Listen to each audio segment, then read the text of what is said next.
top 3 issues facing the city of San Luis Obispo, and how do you plan to address them?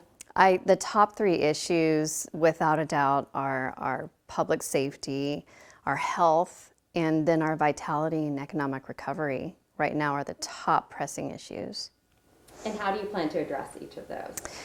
It's a loaded question because there are so many complexities, but it does take diving into the bigger issues and understanding the root of some of the problems. The homelessness and the safety are a big issue right now, something that we need to get involved in.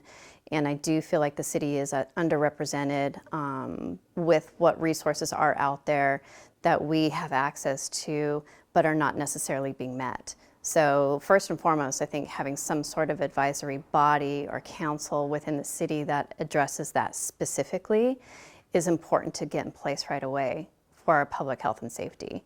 Our vitality, we've got to help support our local goods and services right now. As a retailer, we've worked so hard during COVID and during the shutdown to really rally around each other and our local businesses and resources and move them to the forefront. So I think there's got to be a balance of striking the balance between the small businesses and the larger businesses that are here supporting our economy and making sure we're attracting and retaining good talent and having affordable housing or attainable housing for good talent and affordable housing for our workforce as we get back to work. Those are going to be important things to stay ahead of for us to be able to get through to this next chapter. Okay. My second question for you is, do you believe systemic racism exists in the city of San Luis Obispo, and if so, how do you plan to address that? You know, I think there is. I think systemic racism means something different to everybody. I think it's important to really look at where specifically it is here to be able to fix the problem and address it.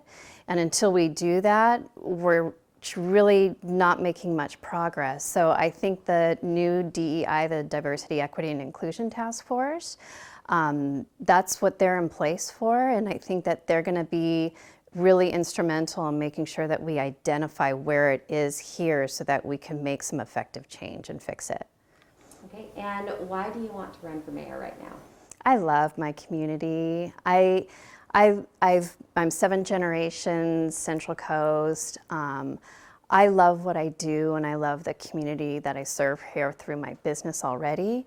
I think getting through this next chapter, it's going to take some new energy and perspective. I think our city council has done a good job. I do think that we need a fresh perspective and fresh energy on our council to help get through this next chapter, because everyone right now is fatigued, and it's completely understandable. So I'm re-energized. I've been inspired by what I've seen in our community and what we've been able to accomplish during quarantine and COVID and how we have come together. And I think that needs to be highlighted and brought to the forefront right now. And I'm energized to do it. So that's the main reason. It's for our community.